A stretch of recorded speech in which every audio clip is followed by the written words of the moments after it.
তোমরা তো জীবনে কত গান শুনছো, ফাইটটা যায়, সিরা যায়, লয়া যায়, খায়া যায়, আছে না? কাঁচা বাদাম, পাকনা বাদাম, শুকনা বাদাম। এই গানগুলো যখন বের হয়, বাংলাদেশের এক শ্রেণীর মানুষ, এক কথায় তারা উদ্ভট পাগল হয়ে যায়, সারাদিন গাইতেই থাকে, সারাদিন গাইতেই থাকে এই সমস্ত অশ্লীল বাক্য। যেই মহিলা ফাইটটা যায়, সিরা যায়, এই গান গেয়েছিল, এই গান গেয়ে আমাদের সংসারটাকে নাপাক করছে, ঠিক কিনা বলেন? এই মহিলা আমাদের সংসদকে নাপাক করেছে। জনগণের অর্থ দিয়া সংসদ চলে, সংসদের ঠান্ডা এসির বাতাস বের হয়। কোন সরকার প্রধানের বাবার টাকায় সংসদ চলে? চলে। এই যে সংসদ সদস্যরা যে দামি দামি গাড়ি নিয়ে ঘুরে, এই দামি গাড়ি সংসদ সদস্যদের বাবার টাকার পয়সা নয়, এই দামি গাড়ি হলো এদেশের গার্মেন্টস শ্রমিকদের অর্থ, প্রবাসীদের অর্থ, ঠিক কিনা বলেন? এদেশের মেহনতি শ্রমিকদের ঘাম ঝরানো পয়সা দিয়া তোমরা সংসদের ভিতরে ঠান্ডা বাতাসের নিচে বসো আর ঠান্ডা ড্রিঙ্কস পান করো, আর পান তো করো, ঠান্ডা বাতাসের নিচে বসো, তাও সংসদটাকে একটা পতিতাদের, অশ্লীল মহিলাদের আড্ডাখানায় পরিণত করা হয়েছে। এই মহিলা, যেই মহিলার চরিত্রের কোনো ঠিক নাই, এই মহিলা সংসদে দাঁড়ায় বলছিল সে নাকি বুখারী, তিরমিজি, আবু দাউদ, মিশকাত সব পড়ছে। শোনেননি আপনারা? শোনেন নাই? আমি ওর এলাকা মানিকগঞ্জে যা বলছিলাম, ভদ্র মহিলা, তুমি তো বলছো বুখারী, তিরমিজি, আবু দাউদ সব পড়ছো, যদি তুমি সূরা ফাতিহাটা সহি করে পড়তে পারো, কারণ আমি বাংলাদেশের একজন কারি সাহেব, এটা সবাই জানে, তুমি আমার সামনে একটা রেকর্ড পাঠাও, কিংবা কারো মাধ্যমে তুমি সূরা ফাতিহার তেলাওয়াত করে একজন হাফেজে কোরআনকে শোনাও, যদি তুমি সহি করে সূরা ফাতিহা পড়তে পারো, তাহলে আমরা তোমার দলে যোগ দিব, আর যদি না পারো তাহলে জুতার মালা গলায় দিয়া সারা বাংলাদেশে ঘুরানো হবে। তুমি কেন আল্লাহ রাসূলের হাদিস নিয়ে হাসি তামাশা করছো? এটা বুখারী, তিরমিজি পড়া কি এত সোজা নাকি? 40 মণ ডাইলের পানি খাইতে হয়। হ্যাঁ, কত মণ? 40 মণ ডালের পানি খাইতে হয় এই বুখারী, তিরমিজি পড়তে। আর তুমি ভালো ভালো জিনিস খায় আরামে ঘুমায় বুখারী, তিরমিজি পড়বা। তো আমার বলার উদ্দেশ্য হলো, যুবক, জীবনে কত গান শুনছো, তোমাদের গান হয় সর্বোচ্চ কয় মিনিটের? 3 মিনিট, 5 মিনিট, এর উপরে কেউ গান শুনতে, যতই আধুনিক ঢোল তবলা মিউজিক সেই গানের মধ্যে সংযোজন করা হোক না কেন, অ্যাড করা হোক না কেন, 5, 3, 7 মিনিটের বেশি কেউ গান শুনতে চায় না। কিন্তু আল্লাহর কসম করে বলি, যে কোরআন আমি আপনাদের সামনে পড়েছি, এই কোরআন একজন হাফেজ পড়বে, একজন কারি পড়বে, সকাল থেকে শুরু করবে, সন্ধ্যা হবে, সন্ধ্যা থেকে শুরু করবে, ফজর হবে, সারা দিন রাত চলতে থাকবে। যত কোরআন পড়বে ততই কোরআনের মুজিজা বেড়ে যাবে, মজা বেড়ে যাবে, ঠিক কিনা বলেন? আল্লাহ রাব্বুল আলামিন সে কথাই কোরআনুল কারীমের মধ্যে বলছেন, ইন্না নাহনু নাযালনা যিকরা ওয়া ইন্না লাহু লাহাফিজুন। নবী হে আমার, আমি আল্লাহ আপনার উপর যে কোরআন নাজিল করেছি, এই কোরআন আমি হেফাজত করার দায়িত্ব আমার নিজ হাতে গ্রহণ করেছি। সুবহানাল্লাহ বলেন। ও যুবক, ও মুসলমান, এই সমাজে কিছু মুসলমান আছে যারা কোরআনের মজমায় আসে না, কোরআন শুনে না, মসজিদে যায় না, নামাজ পড়ে না, আছে কি? আছে না? কিন্তু যুবক, তুমি জানো না, কোরআনের সবচেয়ে বড় দুশমন ছিল আবু জেহেল। নাম কি? জোরে বলেন। সেই আবু জেহেলের ছেলের নাম হলো ইকরামা। নাম কি? আবু জেহেল ছিল কোরআনের সবচেয়ে বড় দুশমন, আল্লাহর রাসূলের সবচেয়ে বড় দুশমন। তার ছেলে ইকরামা কি কোরআনের পক্ষে? বাপ যেহেতু কোরআনের দুশমন, আল্লাহ রাসূলের দুশমন, সন্তানও তো কোরআনের বিরুদ্ধে, আল্লাহ রাসূলের বিরুদ্ধে, ঠিক কিনা বলেন? কিন্তু যুবক, তুমি জানো না, এই ইকরামাও কিন্তু আল্লাহর কোরআনের তেলাওয়াত শুনে কালেমা পড়ে মুসলমান হয়ে গেছে। জোরে বলেন সুবহানাল্লাহ। আল্লাহর নবী, বিশ্ব নবী, রাহমাতুল লিল আলামিন যখন মক্কা ছেড়ে মদিনায় চলে যায়, মক্কা থেকে 1000 কাফের মদিনায় আক্রমণ করার জন্য মদিনা থেকে 80 কিলোমিটার দূর সুহাদায়ে বদর, বদরের প্রান্তরে আবু জেহেল তাবু গাড়ে মক্কার 1000 সৈন্য নিয়া 1000 সৈন্য নিয়া মক্কার আবু জেহেল তাবু গাড়ে আল্লাহ রসুলের বিরুদ্ধে লড়াই করার জন্য। ওই যুদ্ধে আবু জেহেল তার ছেলে ইকরামা, মক্কার আরো বড় বড় নেতারা, আবু সুফিয়ানের মতো নেতারা সেই যুদ্ধে উপস্থিত হয়। আবু জেহেলের ছেলে ইকরামা সে মক্কার যুবকদেরকে বলে, মক্কার যুবকেরা তোমরা শুনে রাখো, দেখা রাখো, আজকের যুদ্ধের নেতা হলো আমার বাবা আবু জেহেল, আর আমি হলাম তার সন্তান ইকরামা। আজকে আমি এই বদরের যুদ্ধে এমন একটা বীরত্ব দেখাবো, এমন একটা পারফরমেন্স দেখাবো, মক্কার যুবকেরা তোমরা পাগল হয়ে যাবা, তোমরা অবাক বিস্ময়ে তাকায় রইবা যে আবু জেহেল কেমন একটা ছেলে জন্ম দিছে, কত সাহসী, কত বীর যোদ্ধা। আবু জেহেলের ছেলে ইকরামা বলে, মক্কার যুবকেরা শোনো, আজকে যে যুদ্ধে যেতেছি আমাদের সবচেয়ে বড় শত্রু হলো আব্দুল্লাহর ছেলে মোহাম্মদ। বলেন নাউজুবিল্লাহ। আমি আবু জেহেলের ছেলে ইকরামা এই যুদ্ধে মোহাম্মদের কল্লাটা এনে আমি আমার বাবা আবু জেহেলের পায়ের কাছে রাখবো। আর জোরে বলেন নাউজুবিল্লাহ। কিন্তু আল্লাহর নবী এই আবু জেহেলদেরকে এত বারবার কোরআনের দাওয়াত দিয়েছেন, কালেমার দাওয়াত দিয়েছেন, ঠিক কিনা বলেন? আবু জেহেলরা কোরআনের দাওয়াত গ্রহণ করে নাই, আল্লাহর নবীকে মিথ্যাবাদী বলে সাব্যস্ত করেছে। কষ্টে দুঃখে আল্লাহর নবীর কলিজাটা ছিঁড়ে যাচ্ছে। মক্কার কাফেররা এমন কোন ষড়যন্ত্র নাই আল্লাহ রসুলের বিরুদ্ধে করে নাই, কিন্তু আল্লাহর নবী তাদেরকে বারবার কোরআনের দাওয়াত দেয়, তারা কোরআনের দাওয়াত গ্রহণ করে না। আল্লাহর নবী হতাশ হয়ে যায়, হায়ের মানুষদেরকে এত দাওয়াত দেই, তারা কোরআনের দাওয়াত গ্রহণ করে না। আল্লাহ তাআলা ডাক দিয়া বলে, হাবিব ইন্নাকা লা তাহদি মান আহবাবতা ওয়ালাকিন্নাল্লাহা ইয়াহদি মান ইয়াশা ওয়া হুয়া আ'লামু বিল মুহতাদিন। ও আমার প্রিয় হাবিব, প্রিয় বন্ধু, আপনি শুনে রাখেন, হেদায়েতের মালিক আপনি না, হেদায়েতের মালিক হলাম আমি আল্লাহ। সুবহানাল্লাহ বলেন। হেদায়েতের মালিক কে? আল্লাহ তাআলা ডাক দিয়া বলে, হাবিব আপনি মক্কার কাফেরদেরকে দাওয়াত দিতে থাকেন, কে কালেমা পড়লো আর কে কালেমা পড়লো না এটা নিয়ে আপনার মন খারাপ করার কোনো দরকার নাই।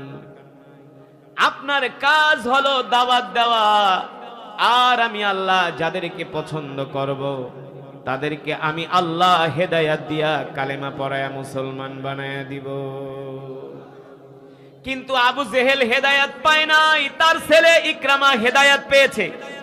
যে ইকরামা বলেছিল মুহাম্মাদের কল্লাটা এনে আমি আমার বাবা আবু জেহেলের পায়ের কাছে রাখবো, নাউজুবিল্লাহ। যখন বদর যুদ্ধ শুরু হয়ে গেল, মুসলমানের সংখ্যা হলো মাত্র 313 জন। কয়শো? ও যুবক, তোমরা তো স্কুল কলেজ ইউনিভার্সিটিতে পড়ো, তোমরা তো ইসলামের ইতিহাস জানো না।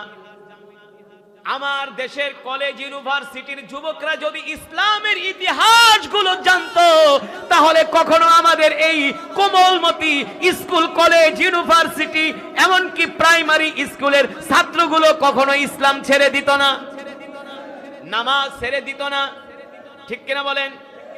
প্রাইমারিতে যখন পড়ে ঠিকই মসজিদে যায়, ইমাম সাহেবের পিছনে নামাজ পড়ে, হুজুরদের ভাতের বাটিও টাইনা দেয় না। ছেলেরা যখন ছোট থাকে মক্তবে যায়, কোরআন শিখে। ওই প্রাইমারি থেকে যখন কলেজে যায়, কলেজ থেকেই আস্তে আস্তে বিড়ি খাওয়া শুরু করে। কলেজ থেকে যখন ইউনিভার্সিটিতে যায়, অনেক যুবকরা তো নাস্তিকই হয়ে যায়।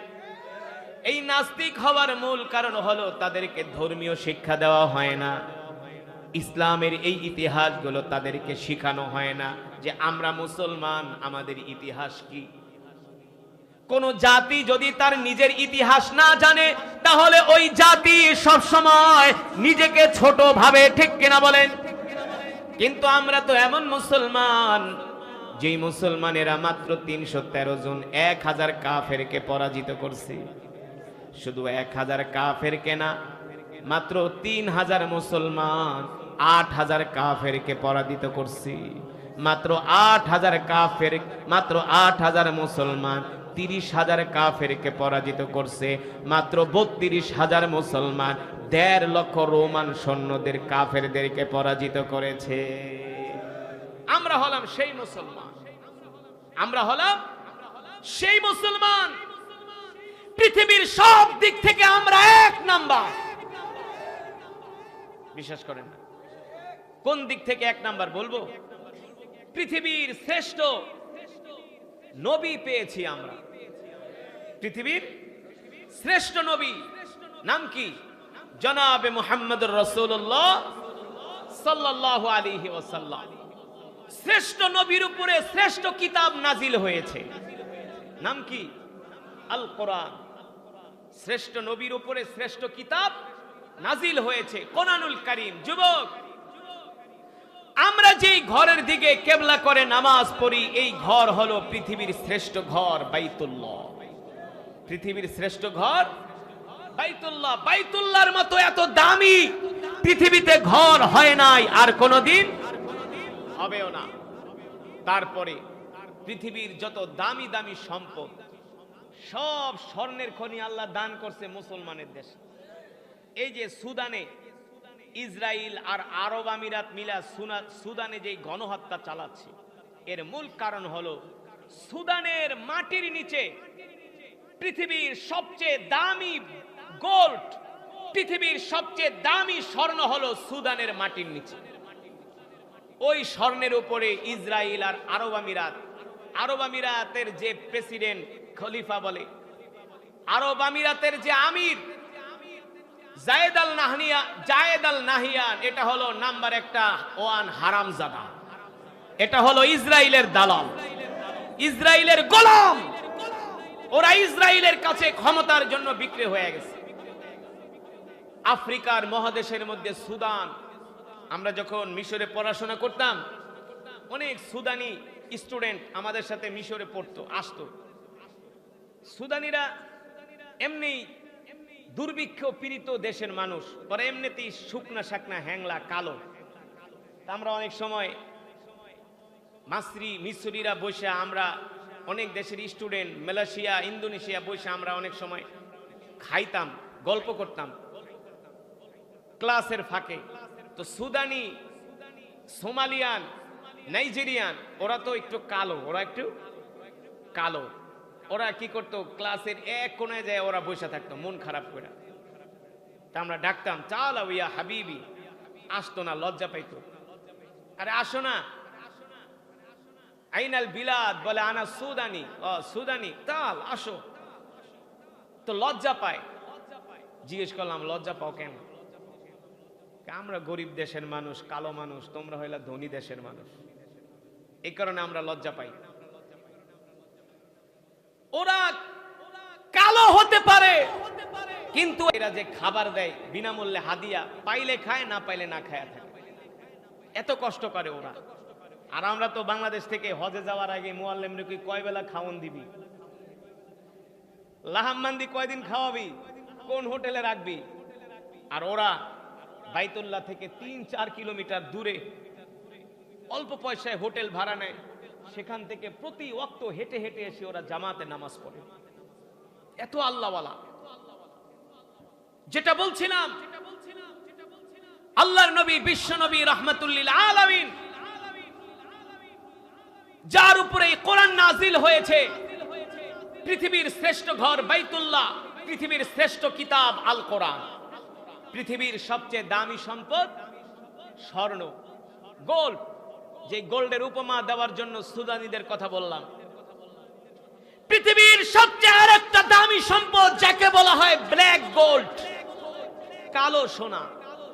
কালো সোনা মানে কি? মাটির নিচে, প্রত্যেকটা আরব দেশের মাটির নিচে, সমুদ্রের নিচে trillion trillion billion billion barrel আল্লাহর কুদরতি তেল, আল্লাহ তাআলার কুদরতি তেল।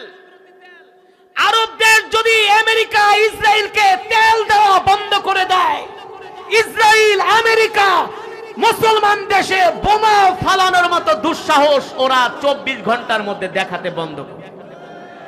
কারণ মুসলমান যদি তেল না দেয়, আমেরিকার যুদ্ধ বিমান চলবে না, ইসরায়েলের যুদ্ধ বিমান চলবে না। আল্লাহ তাআলা পৃথিবীর সবচেয়ে দামি সম্পদ দিয়েছেন মুসলমানদেরকে। তো বলেন, আল্লাহ তাআলা কি আমাদেরকে কোন দিক দিয়ে ঠকাইছে? ঠকাইছে? আল্লাহ তাআলা আমাদেরকে শ্রেষ্ঠ নবী দিয়েছেন। কথাগুলো বোঝার ব্যাপার আছে, চিন্তা করার ব্যাপার। এই যে আল্লাহ নিয়ামতগুলো দিছে এমনি এমনি না, এই প্রতিটা নিয়ামতের জন্য কাল হাসরের ময়দানে আল্লাহর আদালতে আমাদেরকে দাঁড় করানো হবে। আর বলবে, এই দিন মানুষ নাই, ইসলাম মানুষ নাই, কারণ কি বল? তোদেরকে শ্রেষ্ঠ নবী দিয়েছিলাম, শ্রেষ্ঠ কিতাব দিয়েছিলাম। এই বসো, আলোচনা চলা অবস্থায় কোনো উঠাউঠি করা যাবে না। রাজি আছেন? রাজি আছেন? ইনশা। আমি যে মাইক দিয়ে আলোচনা করতেছি, মনে করবেন না খুব মজা লাগতেছে, সাউন্ড ক্লিয়ার হচ্ছে না, গলা টেনে নিচ্ছে, তারপর আমি কষ্ট করে আলোচনা করছি।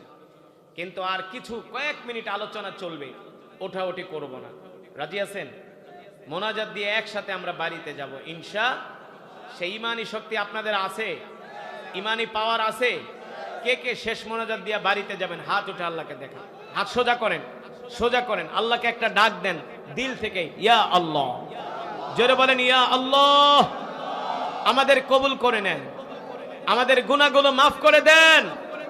আল্লাহ শেষ মোনাজাত দিয়ে যাওয়ার তৌফিক দেন। বলি আমিন, আমিন। হাত নামা। আমরা আমাদের মা বাবা, আত্মীয় স্বজন, দাদা দাদির জন্য আমরা দোয়া করব ইনশা।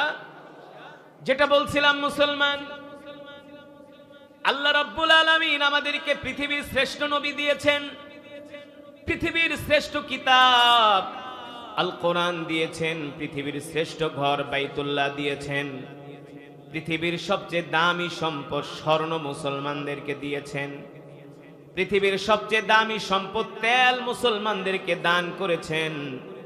আল্লাহ তাআলা সব দিক থেকে মুসলমানদেরকে নেয়ামত দিয়ে ভরপুর করে রেখেছেন, ঠিক কিনা বলেন? অথচ এত নেয়ামত পেয়ে মুসলমান আল্লাহ তাআলার গোলামি করে না।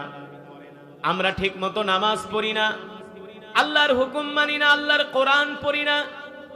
কিন্তু আবু জেহেলের ছেলে ইকরামা কাফের হয়েও শেষ পর্যন্ত আল্লাহর কোরআনুল কারীমের তেলাওয়াত শুনে কালেমা পড়ে মুসলমান হয়ে গেছে। আল্লাহু আকবার। যে ইকরামার কথা বলছিলাম, আল্লাহর নবীর কল্লা কাটার জন্য বদরের প্রান্তরে আসছিলেন, কিন্তু সাহাবীরা এমন আক্রমণ শুরু করে দিল, আবু জেহেলের বাহিনী মুসলমানদের সামনে আধা ঘন্টাও টিকতে পারে নাই। আবু জেহেলের বাহিনী মুসলমানদের সামনে আধা ঘন্টাও টিকতে পারে নাই। মুসলমানরা এমন আক্রমণ করেছে, আবু জেহেলের কল্লাকে দেহ থেকে বিচ্ছিন্ন করে দিয়েছে। সুবহানাল্লাহ বলে। এই দৃশ্য দেখে আবু জেহেলের ছেলে ইকরামা বলে, আমার বাবার কল্লাই তো শেষ, আমি আবার মোহাম্মদের কল্লা আমার বাবার পায়ের কাছে রাখবো কিভাবে? ইকরামা এই অবস্থা দেখা ভয়ে মক্কায় পালায় চলে গেছে। ইকরামা মনে মনে প্রতিশোধ নিয়ে মনে মনে প্রতিজ্ঞা করেছে, কোনো একদিন যদি সুযোগ পায় ইকরামা, তাহলে বাবার হত্যার প্রতিশোধ নিবে, বাবার হত্যার প্রতিশোধ নিবে। এই প্রতিশোধ নেওয়ার জন্য বদর যুদ্ধের 2 বছর পরে আবু জেহেলের নেতৃত্বে, আবু সুফিয়ানের নেতৃত্বে মক্কার আবু জেহেলের ছেলে ইকরামা, খালিদ ইবনুল ওয়ালিদ, তারা আবার পুনরায় মদিনায় আক্রমণ করার জন্য রওনা হলো। ওই যুদ্ধেও আল্লাহ নবী 3000 কাফেরের বিরুদ্ধে মাত্র 800 মুসলমান নিয়ে তাদের বিরুদ্ধে শক্ত প্রতিরোধ গড়ে তুললেন। আল্লাহু আকবার।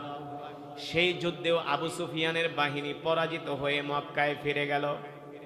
আবু জেহেলের ছেলে ইকরামা বলে, বদরেও মুহাম্মাদের সাথে পারলাম না, খন্দকেও মুহাম্মাদের সাথে পারলাম না, পিতা হত্যার প্রতিশোধ নিতে পারলাম না, মক্কার যুবকদের সামনে আমি ইকরামা মুখ দেখাইতে পারি না, কারণ আমার বাবাকে হত্যা করেছে মুহাম্মাদের সৈন্যরা, কিন্তু আমি মুহাম্মাদের কোনো ক্ষতি আজ পর্যন্ত করতে পারলাম না। ইকরামা এই কথা ভাবে আর নিজেকে অনেক অপমানিত, লজ্জিত মনে করে। ইকরামা বলে আমি যদি আর একটা সুযোগ পাই তাহলে ওই সুযোগে আমি মুহাম্মদের কল্লা তার দেহ থেকে বিচ্ছিন্ন করে দিব। বলেন নাউজুবিল্লাহ। আল্লাহ বলে কোনোদিনও আমার হাবিবের কল্লা তুই বিচ্ছিন্ন করতে পারবি না, কারণ আমার হাবিব দুনিয়াতে একা না, আমি আল্লাহ আমার হাবিবের সাথে আছি। আমি আল্লাহ আমার হাবিবের সাথে আছি। ঠিক উহুদ যুদ্ধের পরে আল্লাহর নবী বিশ্ব নবী রাহমাতুল্লিল আলামিন 10,000 সাহাবী নিয়ে কয় হাজার মক্কা বিজয় করার জন্য মদিনা থেকে রওনা হলেন। মদিনায় খবর ছড়িয়ে পড়ল, এ মক্কাবাসীরা শুনছনি, মুহাম্মদ কিন্তু 10,000 সৈন্য নিয়ে মদিনা বিজয় করার জন্য, দখল করার জন্য আসতেছি। আজকে মুহাম্মদ মক্কা বিজয় করবে। এই খবর শোনার পরে মক্কার বড় বড় লিডারেরা আল্লাহ রসুলের ভয়ে ঘরের মধ্যে দরজা লাগায়া পালায়া আছে।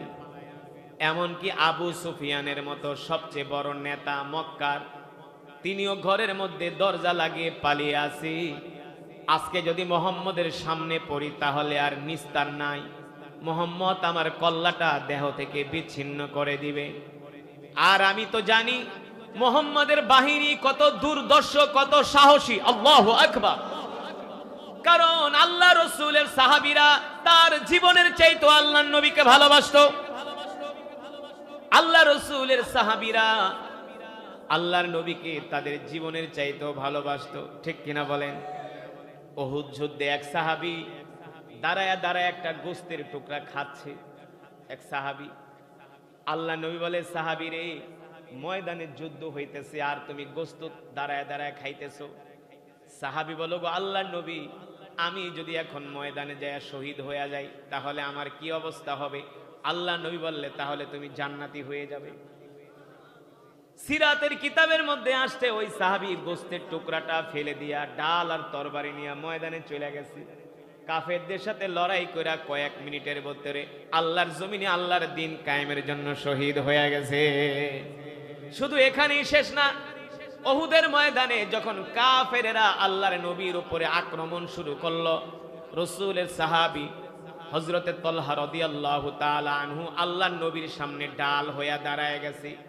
ইতিহাস লেখে হযরত আবু তালহা রাদিয়াল্লাহু তাআলা আনহুর শরীরের মধ্যে একটা না, দুইটা না, তিনটা না, চারটা না, 70টার উপরে তীর আর তরবারির আঘাত পড়েছে।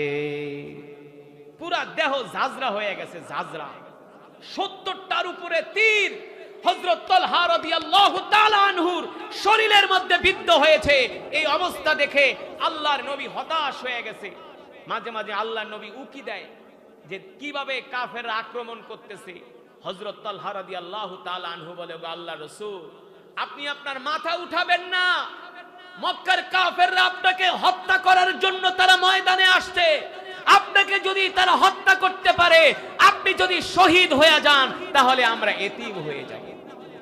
ওগো রাসূল, আপনার শরীরে তীর আর তরবারির আঘাত তো দূরের কথা, একটা ফুলের টোকাও আপনার শরীরে লাগবে, আমি তালহা সেটা সহ্য করব। যত তীর আর যত তরবারির আঘাত আমার গায়ে লাগুক, আল্লাহ রসুলের গায়ে একটা তীরের তরবারির আঘাত তো দূরের কথা, একটা ফুলের টোকাও আমি সাহাবী সহ্য। কিন্তু দুঃখের বিষয় হলো, সেই সাহাবীদেরকে নিয়ে বাংলাদেশে কিছু বক্তা আছে, তারা সমালোচনা করে। আছে কি আছে না? সেই সাহাবীদেরকে নিয়ে সমালোচনা করে। যেই সাহাবীরা রক্ত দিয়ে, জীবন দিয়ে আল্লাহর জমিনে দ্বীন কায়েম করেছে। মিন আসহাবিকা নুজুম ইক্তাদাইতুম ইহতাদাইতুম। আল্লাহ রাসূল বলছেন যে আমার প্রত্যেকটা সাহাবী তোমাদের জন্য তারকা তুল্য। তোমরা আমার ইন্তেকালের পরে আমার সাহাবীদেরকে অনুসরণ করো, অনুকরণ করো। ঠিক কিনা বলেন? সেই সাহাবীদেরকে কিছু আলেম নামের জালেম, যারা কোরআন হাদিস জানে না, কিছু কোরআনের আয়াত পড়ে আর অনুবাদ করে, আর মঞ্চে বসে সাহাবীদের সমালোচনা। নাউজুবিল্লাহ বলেন। আল্লাহ তাদেরকে হেদায়েত নসিব করুন বলি আমিন। হেদায়েত নসিব করুন বলি আমিন। যেই সাহাবীরা উহুদে রক্ত দিয়েছে, বদরে রক্ত দিয়েছে, খন্দকে রক্ত দিয়েছে, যে সাহাবীরা মুতার প্রান্তরে, আল্লাহ রাসূল সরাসরি বলছে আজকের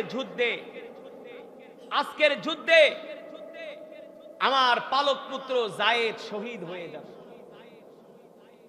আল্লাহ রাসূল সরাসরি বলছে আজকের যুদ্ধে যায়েদ শহীদ হয়ে যাবে, আজকের যুদ্ধে জাফর বিন আবি তালেব আমার চাচাতো ভাই শহীদ হয়ে যাবে, আজকের যুদ্ধে আব্দুল্লাহ বিন রাওয়াহা শহীদ হয়ে যাবে। তিনজন সাহাবীর নাম আল্লাহ রাসূল বলছে যে তোমরা তিনজন শহীদ হইবা, আর কোনোদিন ময়দান থেকে ফিরে আসতে পারবা না, তোমরা তিনজন শহীদ হয়ে যাইবা। কি মনে করছেন আমাদের নাম যদি ঘোষণা করতো যে তিনজনই মারা যাইবা, আমরা ভয়ে তো যুদ্ধের ময়দান থেকে পালাইতাম, হ্যাঁ, মুনাফিক হয়ে যাইতাম। আর সাহাবীরা একজন আর একজনের দিকে তাকায় বলতেছে দোস্ত তোমার আমার জীবনটা আল্লাহ দ্বীনের জন্য কবুল করছে। আল্লাহ রাসূল আমাদেরকে জান্নাতের সুসংবাদ দিয়েছেন, শাহাদাতের সুসংবাদ দিয়েছেন। সেই সাহাবীদের ব্যাপারে সমালোচনা করো, তোমাদের হাতে ধরি পায়ে পড়ি, সাহাবীদের সমালোচনা করবে না।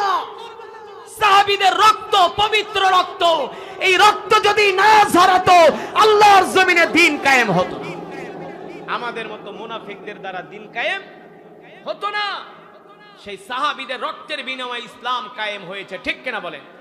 আজকের এই মাহফিলের সওয়াব আল্লাহ তাআলা সমস্ত সাহাবাদের আর রাহতাকে পৌঁছে দিন বলে আমি। যেটা বলছিলাম আল্লাহর বান্দারা, আল্লাহর নবী 10,000 সাহাবী নিয়ে মক্কা বিজয় করার জন্য রওনা দিলেন।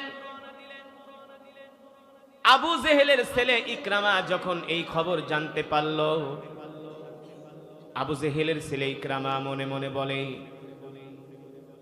এখনই হলো আমার বাবার হত্যার প্রতিশোধ নেওয়ার একটা মোক্ষম সময়, এই সুযোগ আমি হাতছাড়া করতে চাই না।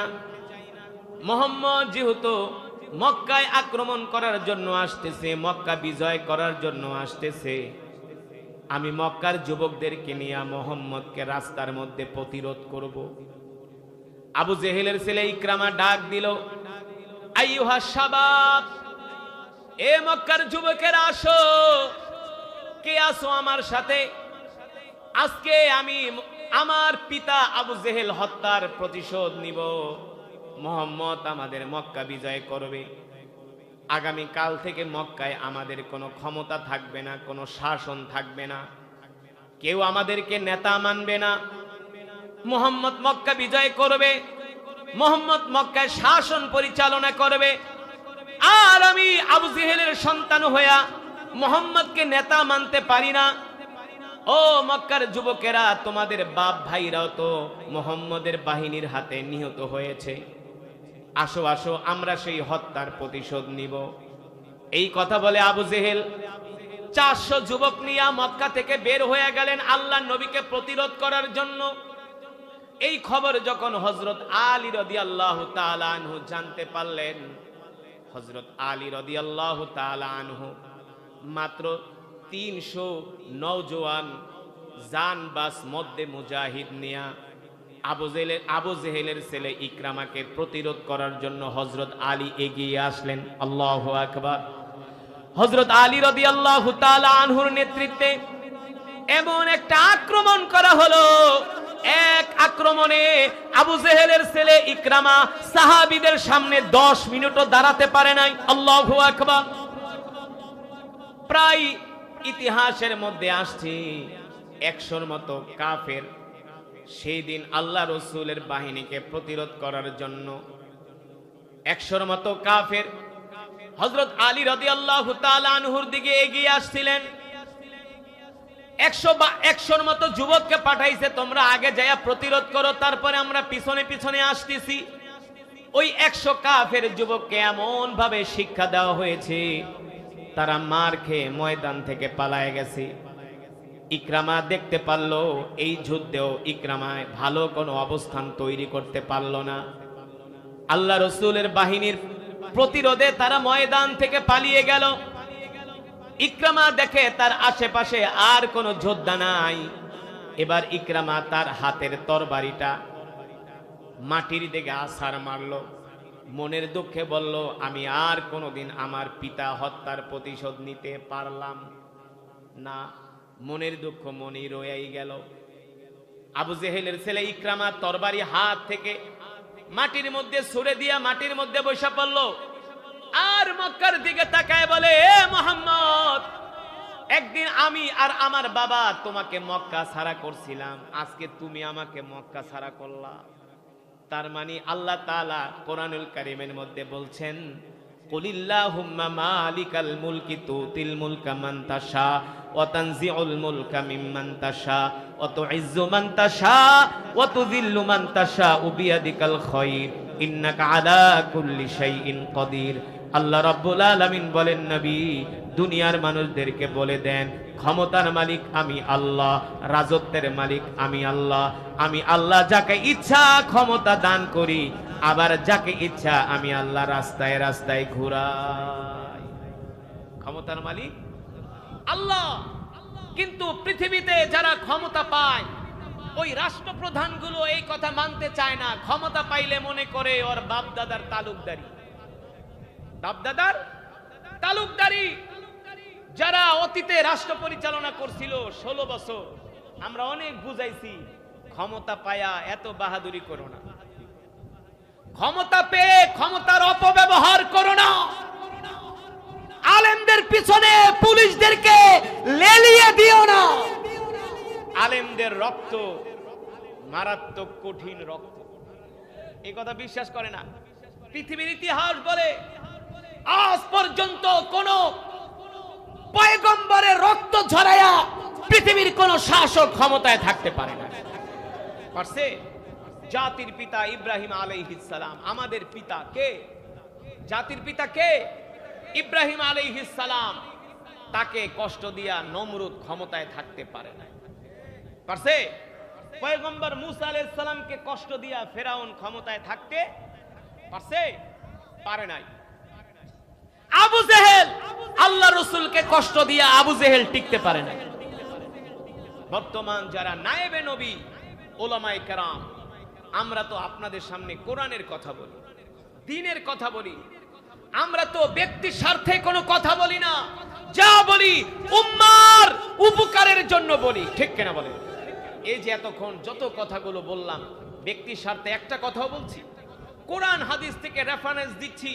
এই আলোচনাগুলো শুনে যাতে আপনাদের ঈমান মজবুত হয়, ঈমান শক্তিশালী হয়। আমরা বুঝাইছি, ক্ষমতা পায়া মানুষের উপর জুলুম করো না, আলেমদেরকে জেলে ঢুকিও না। আলেমদেরকে জেলে ঢুকায়া আজ পর্যন্ত পৃথিবীর মসনদে কেউ থাকতে পারে পারে না, কেউ পারবেও না। কারণ যাদের কাছে কোরআন আছে তাদের সাথে কে আছে? জোরে বলেন, কে আছে?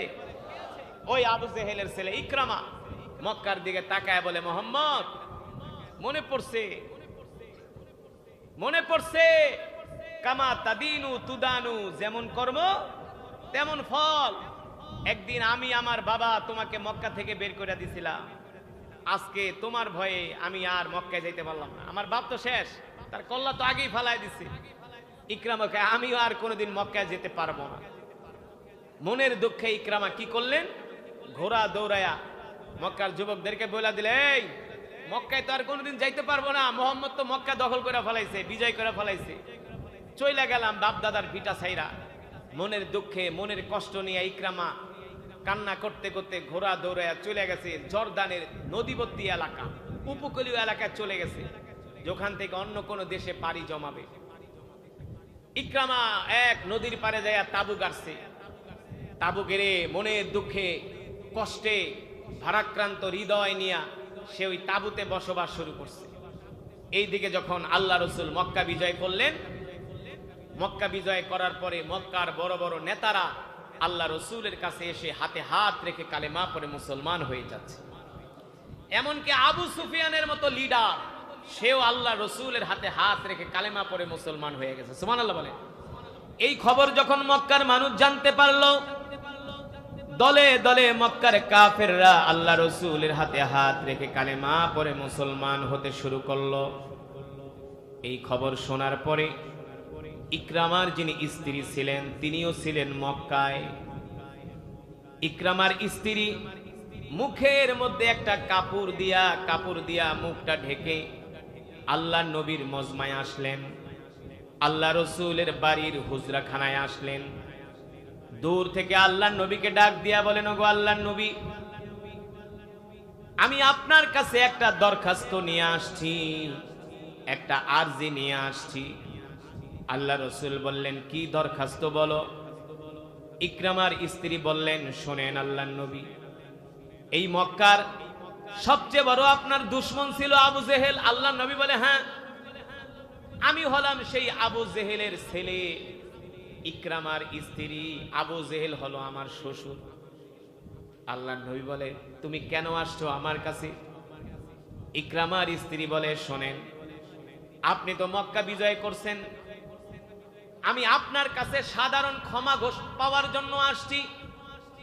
আল্লাহ নবী বললেন, ও ইকরামার স্ত্রী, আজকে আমি মক্কা বিজয় করতে আসছি, কিন্তু কোনো প্রতিশোধ নিতে আসি নাই। সুবহানাল্লাহ বলবেন না? আল্লাহ নবী বলে, আমি কোনো প্রতিশোধ নিতে আসি নাই, তুমি আমার কাছে কি চাও? ইকরামার স্ত্রী বলে, যদি আপনি আমাকে ক্ষমা করে দেন, যদি আপনি আমাকে ক্ষমা করে দেন, তাহলে আমি সবচেয়ে বেশি খুশি হব। আল্লাহ নবী বলল, ঠিক আছে, যাও, আমি তোমাকে ক্ষমা করে দিলাম, আজ থেকে তুমি মুক্ত, কেউ তোমাকে আর কোনোদিন ডিস্টার্ব করবে না, তোমার থেকে কেউ প্রতিশোধ নিবে না। এই কথা শোনার পরে ইকরামার স্ত্রী বললেন, ওগো আল্লাহর নবী, আপনি চাইলে আমাকে মৃত্যুদণ্ড দিতে পারতেন, আপনি চাইলে আমাকে শাস্তি দিতে পারতেন, কিন্তু আজকে আপনি আমার সাথে যেই উত্তম আচরণ দেখিয়েছেন, মহানুভবতার পরিচয় দিয়েছেন, আপনার ব্যবহারে আমি মুগ্ধ হয়ে গেছি। শুধু আমি মুগ্ধ হই নাই, আমি সিদ্ধান্ত নিয়ে ফেলেছি, আপনি এখনই আমাকে কালেমা পড়ায় মুসলমান বানায়া দেন। আল্লাহ নবী ইকরামার স্ত্রীকে কালেমা পড়ায় মুসলমান বানায় দিলেন। এবার ইকরামার স্ত্রী বললেন, গো আল্লাহ রাসূল, আমি আপনার কাছে আরেকটা দরখাস্ত করি, আপনি কি আমার স্বামী ইকরামাকে ক্ষমা করবেন? যদি ইকরামাকে ক্ষমা করেন, তাহলে আমি আমার স্বামী ইকরামাকে আপনার সামনে এনে হাজির করব। আল্লাহ নবী বললেন, যাও যাও, ইকরামাকে যে বলো আমি ইকরামাকেও ক্ষমা করে দিয়েছি। আল্লাহু আকবার। এই কথা শোনার পরে ইকরামার স্ত্রী এত খুশি হলেন। মক্কার যুবকদের থেকে শুনলেন ইকরামা কোথায় আছে। মক্কার যুবকরা বললেন, আমরা শুনেছি ইকরামা জর্দানে চলে গিয়েছেন, সেখানে নদীবর্তী এলাকায়, সেইখান থেকে নদী পার হয়ে তিনি অন্য কোন দেশে চলে যাবেন। এই কথা শোনার পরে ইকরামার স্ত্রী জর্দানের নদীবর্তী এলাকার দিকে রওনা করলেন। কয়েকদিন সফর করে তিনি জর্দানে পৌঁছালেন। দেখলেন ইকরামা একটা নদীর পারে বিষণ্ণ মনে বসে আছে, মন খারাপ করে বসে আছে। ইকরামা তার স্ত্রীকে দেখে খুশি হয়ে গেছে। ইকরামা তার স্ত্রীকে ডাক দিয়া বলে, ও প্রিয়তমা, তুমি সুস্থভাবে সশরীরে আমার সামনে কিভাবে হাজির হলা? মুহাম্মদ কি তোমার গর্দান ফেলে দেয় নাই? কি বলতেছে? মুহাম্মদ কি তোমাকে হত্যা করে নাই? ইকরামার স্ত্রী ডাক দিয়া বলে, স্বামী গো, মুহাম্মদ তো আমাকে হত্যা করবে তো দূরের কথা, মুহাম্মদ আমার সাধারণ ক্ষমা ঘোষণা করেছে। ইকরামা বলে, বলো কি? বলে, হ্যাঁ, শুধু মুহাম্মদ আমার জন্য সাধারণ ক্ষমা ঘোষণা করে নাই, মুহাম্মদ আল্লাহর পয়গম্বর, আপনাকেও ক্ষমা করে দিয়েছে। এই কথা শোনার পরে ইকরামা আনন্দে কান্না করে দিছে। বলে, বলো কি? যেই মুহাম্মদ সাল্লাল্লাহু আলাইহি সাল্লামকে আমরা এত কষ্ট দিয়েছি, যেই মুহাম্মদ সাল্লাল্লাহু আলাইহি সাল্লামকে আমরা মক্কা থেকে বের করে দিছি, যেই মুহাম্মদকে এমন কোন নির্যাতন নাই, কষ্ট নাই আমরা দেই নাই, তারপরেও মুহাম্মদ সাল্লাল্লাহু আলাইহি সাল্লাম আমাদেরকে ক্ষমা করে দিছি। ইকরামা বলে, স্ত্রী গো, চলো চলো, যে আল্লাহর পয়গম্বর মুহাম্মদ সাল্লাল্লাহু আলাইহি সাল্লাম এত সুন্দর চরিত্র দেখিয়েছেন, মহানুভবতার পরিচয় দিয়েছেন, আজকে যদি মুহাম্মদ আমাকে হত্যা করত, মৃত্যুদণ্ড দিত, তাহলে মুহাম্মদ আমার উপরে জুলুম করত না, কারণ আমরাই মুহাম্মদের উপর জুলুম করছি, আমরাই তাকে কষ্ট দিয়েছি। কিন্তু মুহাম্মদ সাল্লাল্লাহু আলাইহি সাল্লাম যেহেতু আমাকে ক্ষমা করে দিছে, এর প্রতিদান হিসাবে আমি ইকরামা ওগো স্ত্রী সিদ্ধান্ত নিয়ে ফেলেছি, আমিও আল্লাহর পয়গম্বর মুহাম্মদ সাল্লাল্লাহু আলাইহি সাল্লামের হাতে হাত রেখে কালেমা পড়ে মুসলমান হয়ে যাব। আল্লাহু আকবার। এই কথা বলে ইকরামা তার স্ত্রীকে নিয়ে মক্কার দিকে রওনা শুরু করছে। যখন ইকরামা আসতেছে, সাহাবীরা দেখতেছে ইকরামা আল্লাহর নবীর দরবারের দিকে আসতেছে। সাহাবীরা তো রাগে ফায়ার, রাগে ফায়ার, তোরা আমাদেরকে মারছস, আমার নবীকে দেশ ছাড়া করছস, মক্কা ছাড়া করছস, আয় আয় আজকে প্রতিশোধ নিব। সাথে তো ওমর আসেনি। কে কে? ওমর। আল্লাহ রাসূল হযরত ওমর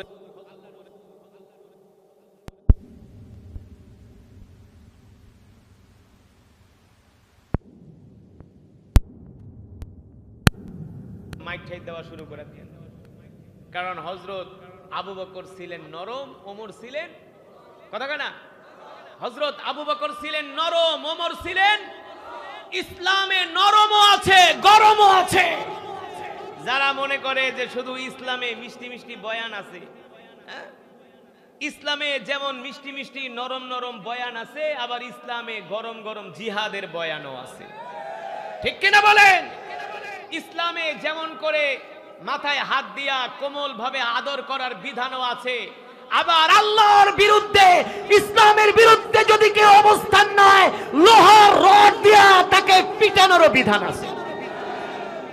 আল্লাহর নবী 13 বছর মক্কার কাফেরদেরকে বুঝাইছে না, আদর করে বুঝাইছে। যখন 13 বছরও বোঝে না, আল্লাহ তাআলা ডাক দেয়া বলে, হাবিব বহুত বুঝাইছেন, এবার বুঝান বাদ দেন, এবার রড লন রড, এবার পিটান। বদরে যান, উহুদে যান, খন্দকে যান, মুতায় যান, কাফেরদেরকে শায়েস্তা করেন। যখন যেমন তখন তেমন ইসলামে অনেক কোমলতার কথা আসছে। আল্লাহ রাসূল যেমন মানুষের প্রতি কোমল ছিলেন, কেউ যদি দ্বীনের বিরোধিতা করত আল্লাহ রাসূল আবার তেমন কঠোরও ছিলেন, কঠোরও ছিলেন।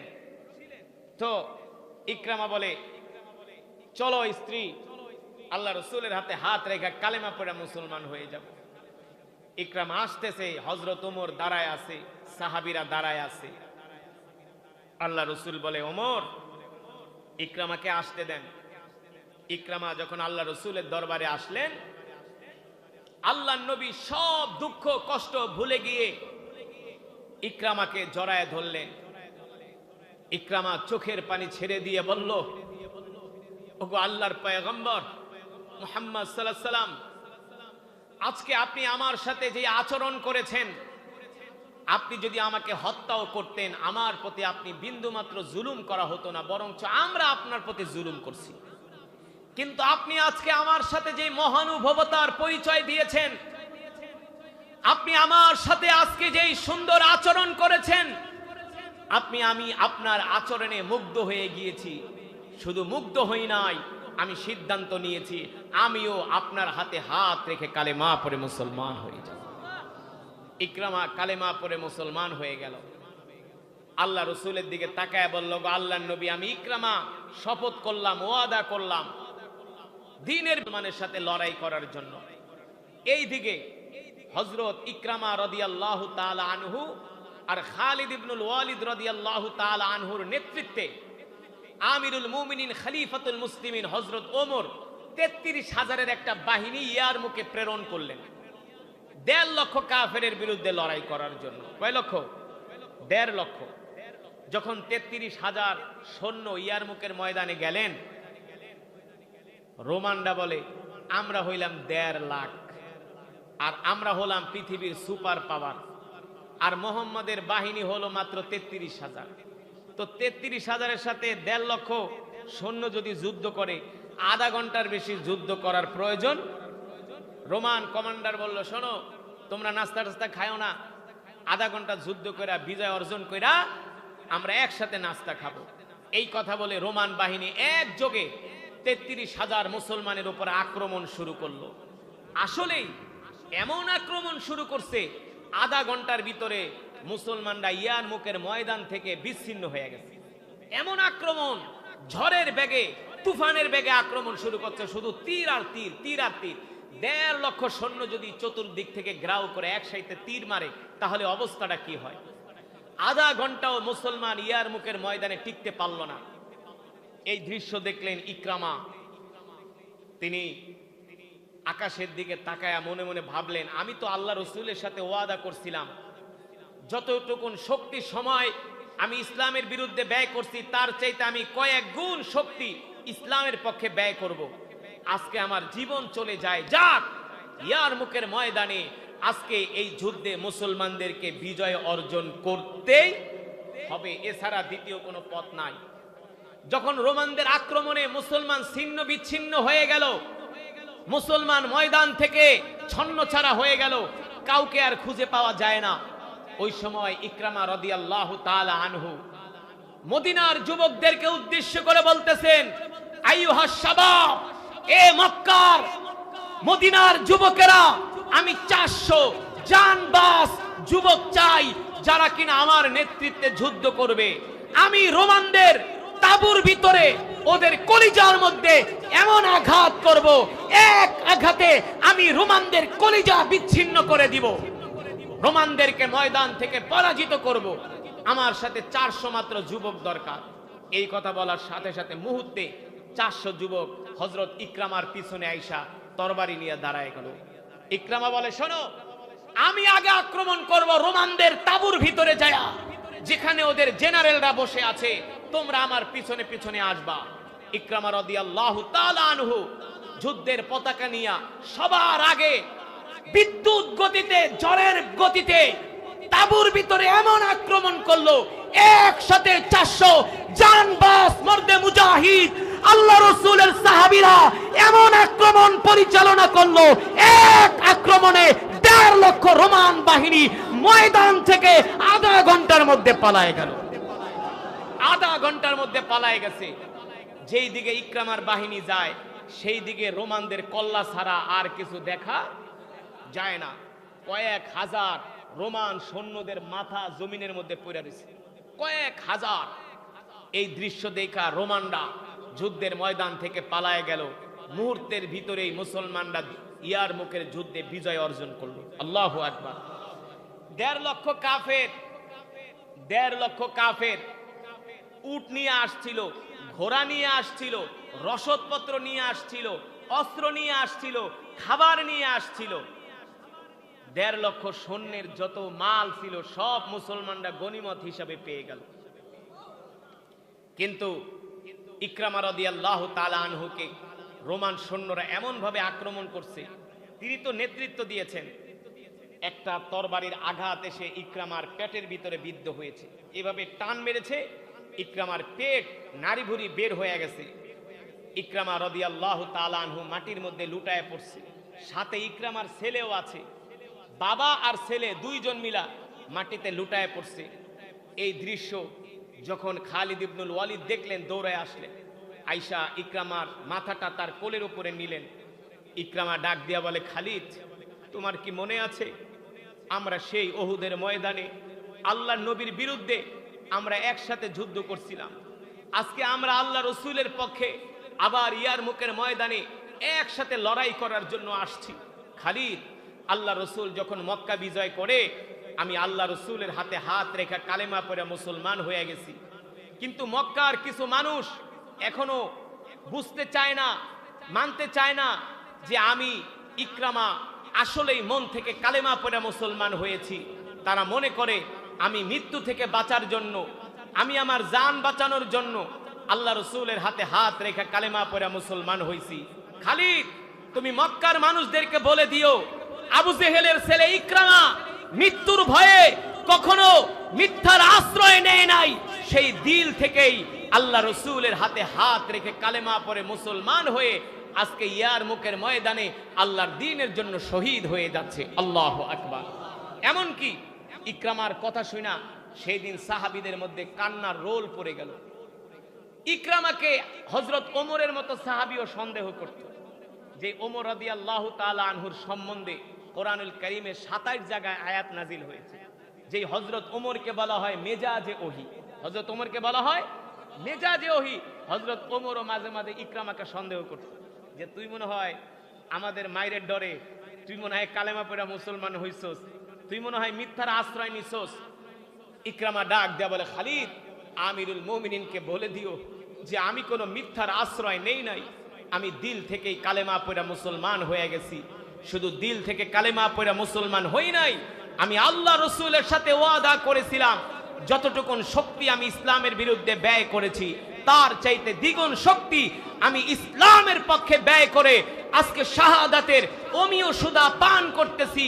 খালিদ, হযরত আমিরুল মুমিনিনকে বলে দিও, মক্কার সমস্ত মানুষদেরকে বলে দিও যে আবু জেহেলের ছেলে ইকরামা আল্লাহর দ্বীনের জন্য শহীদ হয়ে গেছে। আল্লাহু আকবার। এই জন্য মুসলমান যুবক, আল্লাহর জমিনে দিন কায়েমের জন্য যদি রক্তের প্রয়োজন হয়, আল্লাহর জমিনে দিন কায়েমের জন্য যদি জীবন দিতে হয়, হযরত ইকরামার মতো আমাদেরকেও আল্লাহর জমিনে দিন কায়েমের জন্য আমাদের জান মাল সময় আল্লাহর রাস্তায় কোরবানি করে দিতে হবে। ঠিক কিনা বলেন? যদি আমরা দিতে পারি তাহলে আমরা সত্যিকার অর্থে মুসলমান।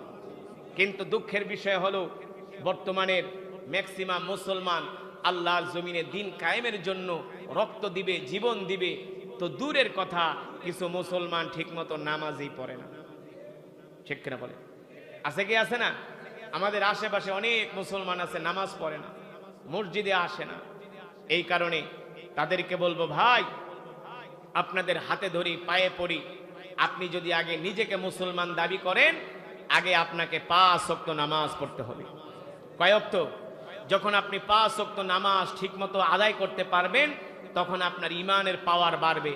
যখন ঈমানের পাওয়ার বাড়বে তখন ওই আপনার দ্বারা দিন কায়েম হবে, আল্লাহর জমিনে দিন কায়েম হবে। নতুবা আল্লাহর জমিনে আপনার দ্বারা দিন কায়েম হবে না। দিন কায়েম তো দূরের কথা, ময়দানেও খুঁজে পাওয়া যাবে না।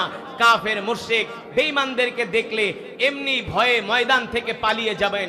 এই কারণে আগে নামাজ ধরতে হবে, আগে আল্লাহর হুকুম মানতে হবে। 5 ওয়াক্ত নামাজ জামাতের সাথে আদায় করতে হবে। আল্লাহ রসুলের সুন্নতগুলো আমাদের বাস্তব জীবনে আমল করতে হবে, বাস্তবায়িত করতে হবে। ঠিক কিনা বলেন?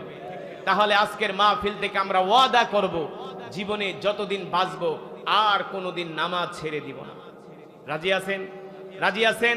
আল্লাহ রসুল দাঁড়ান, হাত তো উঠাবেন। রসুলের একটা হাদিস শুনে নেন। আল্লাহ রসুল বলছেন, মান তারাকা সালাতা মুতাআম্মিদান ফাকাদ কাফারা। যেই মুসলমান নামাজ পড়ে না, যেই মুসলমান নামাজ পড়ে না, আল্লাহ রসুল বলছেন কাফের আর মুসলমানের মাঝে পার্থক্য হলো নামাজ। যেই মুসলমান নামাজ পড়ে না, ইসলামে তার কোনো অংশ নাই।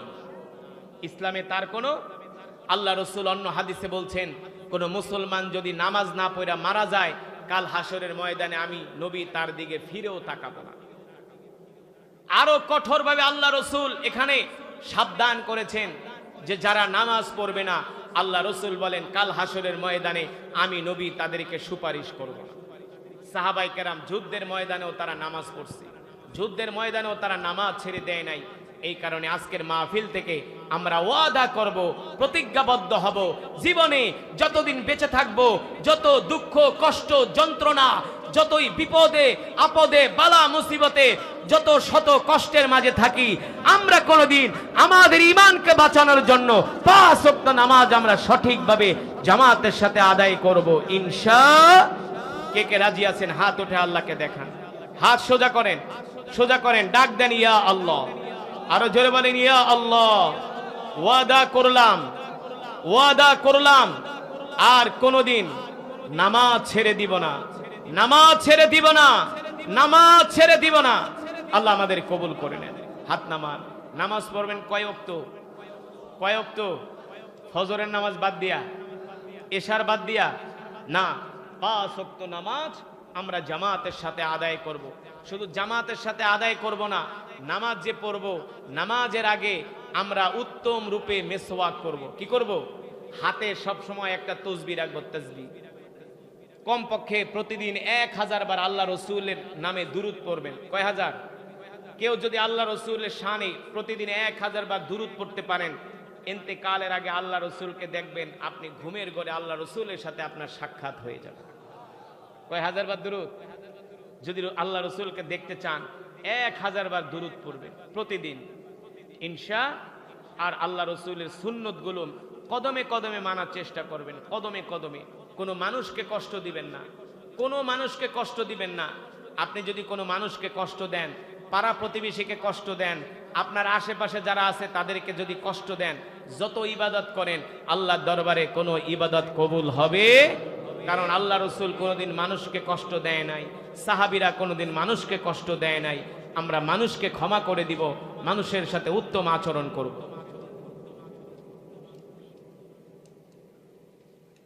আচ্ছা, এই বসো, আমরা মোনাজাত দিয়ে যাব ইনশাআল্লাহ। আজকের মাহফিলে এসে আপনারা খুশি নাকি বেজার? জোরে বলেন, খুশি নাকি বেজার? বলি আলহামদুলিল্লাহ। যদি খুশি হন তাহলে এই মাহফিলে যারা সদস্য হতে চান, একটু মাইকটা নেন। এই মাহফিলে যারা সদস্য হতে চান আপনারা আপনাদের নামটা লেখান যে আমিও এই মাহফিলের একজন সদস্য হতে চাই।